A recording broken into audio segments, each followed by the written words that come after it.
네, 좀 쉬셨나요?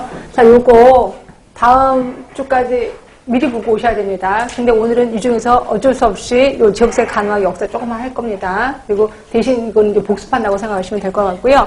요거는 기출문제 분석 다 했으니까 보셔야 됩니다. 꼭. 자, 일단 우리 아까 얘기한 것처럼 가로놓기 한번 보겠습니다. 네, 별로 나간 게 없어서 가로놓기 한 게 없더라고요. 그래서 책에 보시면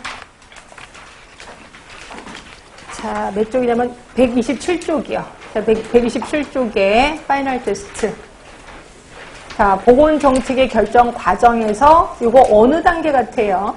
어느 단계예요? 예? 예? 정책의제 형성 과정. 첫 번째 단계입니다.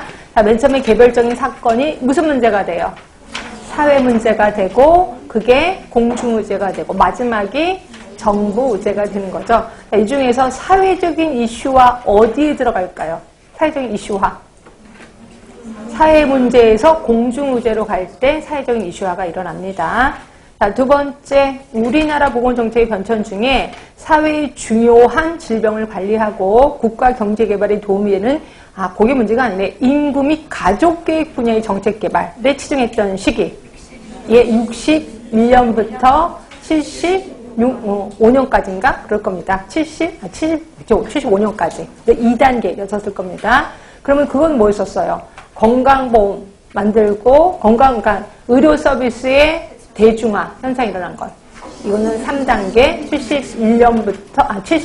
5년부터 90년 정도까지였었을 겁니다. 예, 그렇게 해서 알아두시고. 자, 세 번째입니다. 생의학적 모델에서 숙주 병원체 환경, 세계가 평을 이룰 때 건강이 유지된다. 뭘까요? 생태학적 모형입니다. 자, 두 번째, 이 모형의 가장 큰 특징은 개인의 행태적 측면을 강조하고 있대요. 네, 사회생태학적 모형입니다. 육체나 기계를 부품처럼 생각하고 의사는 기술자의 역할을 한다고 본다. 네, 생의학적. 자, 네 번째입니다. 환경, 생활습관, 인체, 생리, 보건의료 시스템, 네, 총체적 모델이죠. 자, 네 번째입니다. WHO가 제시한 건강의 정의. 자, 질병이 없거나 허약하지 않은 상태만을 의미하는 게 아니라 신체적, 정신적, 사회적, 영적. 예, 그렇게 한 게 98년이라는 거지. 지금은 영적인 게 없다라고 얘기를 했고요.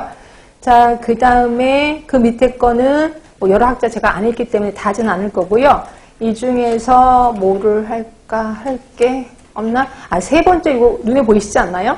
건강은 환경, 그 다음에 생활 습관, 인간 생물학, 보건의료 체계 4가지 영역에서 성립된다. 누구세요? 라논드. 그쵸? 그 다음에는 볼 사람이 없습니다. 제가 한 게 아니어서. 네, 그렇게 해서 넘어가시고, 뒤에 것도 할 거 없고, 기출문제 딱 하나 있습니다. 딱 하나. 117쪽에 있어요. 117쪽에. 워낙 들어간 내용이 없어서 117쪽에 1번입니다.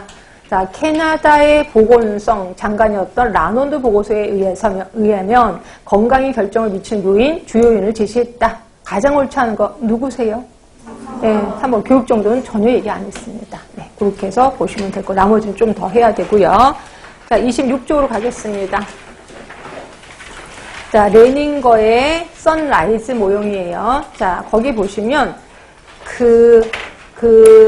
자, 여기 가운데 있고, 요 바깥에 둘러싸이는 거 있을 겁니다. 이 바깥에 둘러싸이는 거 모두 7개거든요. 요 7개에 의해서 7개의 영향을 받아서 사람이 건강이 좌지우지 된다는 거죠. 7개가 뭐냐면 기술적, 종교, 혈연, 문화적 가치 이런 것들에 의해서 사람이 영향을 받는다는 거죠. 자, 사람이 영향을 받는데 그 사람을 간호하는데 자, 그 밑에 여기 밑에 있는 거 글자를 보시면 돼. 여기 보시면 민속적 돌봄이 있어. 민속적 돌봄. 그래서 이런 거에 영향을 다 받기 때문에 민속적 돌봄. 예를 들어 우리나라로 말하면 그걸 뭐라고 하죠? 옛날 그걸 무슨 치료라고 하지? 갑자기 단어를 잊어버렸다. 민간요법이라고 보시면 돼. 민간요법. 그런데 그 옆에 게 이제 전문적인 간호예요. 그러니까 민간요법은 무시한 전문적인 간호를 얘기하는 거고요. 그래서 민속적 돌봄을 하는 것도 별로 좋진 않아. 그리고 너무 전문적인 걸로 가도 별로 좋진 않아. 그럼 요 두 개를 아우르는 요 가운데 있는 거. 요게 중요하다는 거죠. 요게 이제 횡문화적 돌봄 이론이라고 하는 거예요. 그래서 그 밑에 횡문화적 돌봄 이론이라고 보이실 겁니다. 그래서 대부분 이걸 횡문화적 돌봄 이론이야. 그 나라의 문화를 신경 쓰고 간호를 하라는 겁니다. 예, 그래서 이제 횡문화적 돌봄 이론이 있는데 이 횡문화적 돌봄 안에는 그 밑에 또 뭐가 있을 겁니다. 문화 돌봄의 보정 있고요. 그 다음에 문화 돌봄의 조정이 있을 겁니다. 조정. 그리고 재패턴화가 있어요.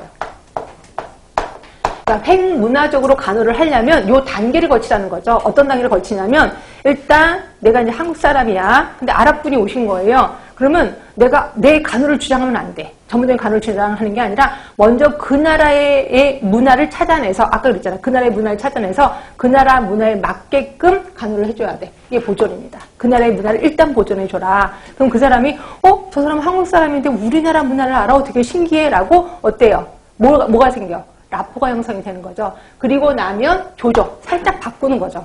이거 너네 나라 문화긴 하지만 이건 좀 아니야 라고 조정을 하는 거야. 그래서 어떻게 재패턴화를 시켜야 된다는 거죠.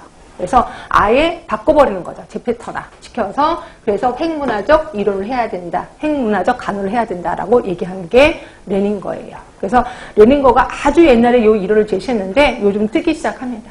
그치? 그러니까 여러분들은 레닝거의 선라이즈 모형 또는 횡문화적 돌봄 이론이라고 알고 계시면 돼요. 그렇게 해서 알고 계시면 되고 그러기 위해서 우리는 뭐를 해야 돼? 문화적 역량을 키워야 된다는 거예요. 문화적 역량을 키워서 이 나라 문화도 먼저 알아야 되겠죠. 그리고 이거를 조정해서 내 나름대로 재패턴화를 시켜야 된다라고 얘기하는 겁니다. 그래서 문화적 역량이 있는 간호를 제공해라 라고 되어 있는 거고요. 아실 겁니다. 자, 그래서 한번 줄이나 쳐볼게요. 동그라미 2번은 그렇고 동그라미 3번 들어갈게요. 자, 간호사에게 무엇보다 중요한 일은 다양하고 고유한 문화적 배경을 파악하는 일이다. 자, 간호사는 대상자의 문화와 그들의 요구, 삶의 방식에 영향을 미치는 다양한 요인들에 대해서 해박한 지식을 갖춰야 된다는 거죠. 결국 역량이 있어야 된다는 거죠. 그치? 그래서 요새는 간호학과 학생들, 간호대 학생들한테 이렇게 문화에 대해서, 다양성에 대해서 공부하느라고 정신이 없습니다. 이 친구들은. 자, 이렇게 해서 우리 다문화에 대해서 다 끝이 났고요. 우리 건강했고, 그 다음에 건강 불평등 했고, 다문화에 대해서도 얘기를 했습니다. 그 다음에 이제 공중보건 얘기를 잠깐 합니다. 여러분들은 알고 계신 분 알고 있을 거예요. 큰 보건이라는 큰 학문에 간호가 조금 들어가 있습니다. 저는 간호가 되게 큰 줄 알았어요. 근데 아니더라고. 간호가 되게 조그맣게 있어.